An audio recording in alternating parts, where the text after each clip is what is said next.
Bom dia, sejam todos mais uma vez bem-vindos à aula desta semana.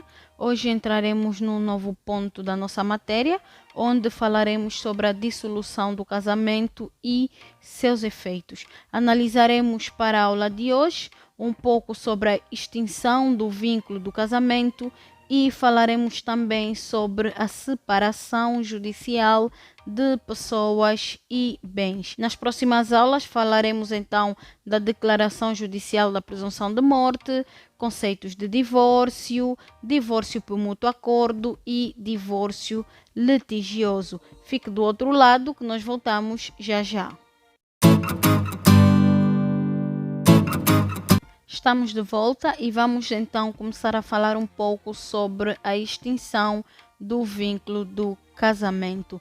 Bem, é do conhecimento de todos, não é, que em regra espera-se que o casamento seja perpétuo ou que dure para sempre, mas esta tendência não exclui que o mesmo se dissolva, não é? Não exclui a possibilidade de divórcio. Entre marido e mulher, muitas das vezes existem situações que vão tornando então impossível a manutenção da vida em comum. Isto poderá resultar de factos naturais, como a morte, ou fenômenos sociais, como a guerra, ou factos inerentes à vontade humana, como o afastamento. As causas de extinção do vínculo matrimonial previstas pela lei são duas: a morte e o divórcio.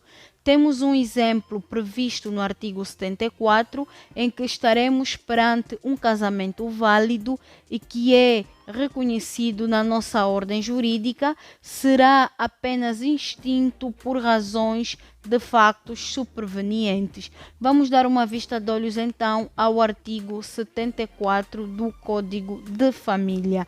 Este artigo tem como título Causas da dissolução do casamento, não é? Está dentro do capítulo 5, que tem como título Dissolução do casamento, secção 1ª, Disposições Gerais. E diz-nos o seguinte: o casamento dissolve-se, a linha A, pela morte de um dos cônjuges, a linha B, pela declaração judicial da presunção de morte de um dos cônjuges, a linha C, pelo divórcio. A questão aqui da declaração judicial da presunção de morte analisaremos em aulas seguintes. Então, estas são as situações ou os momentos em que a lei considera como extinto o vínculo do casamento. Temos a extinção do vínculo então por morte, temos a extinção por presunção de morte e temos a extinção do casamento pelo divórcio.